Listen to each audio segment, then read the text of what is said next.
BR9 TV Telugu news channel కు స్వాగతం. పిఠాపురం పాదగయ క్షేత్రంలో మహాశివరాత్రి ఏర్పాట్లను జిల్లా కలెక్టర్ సాన్మోహన్ సాగలి, ఎస్పీ బిందు మాధవ్ స్వయంగా పర్యవేక్షించారు. భక్తులకు త్రాగునీరు, క్యూ లైన్లు మరియు ప్రాథమిక వసతులు ఎటువంటి లోటుపాట్లు లేకుండా చూడాలని కలెక్టర్ను అధికారులను ఆదేశించారు.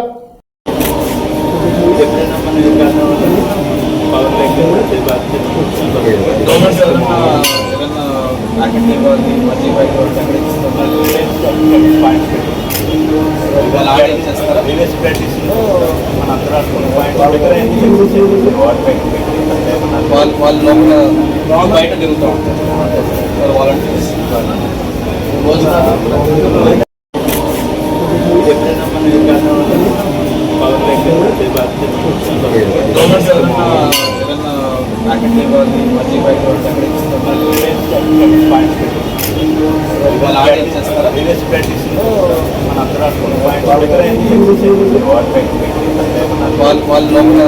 వాళ్ళు బయట తిరుగుతూ ఉంటారు వాలంటీర్స్.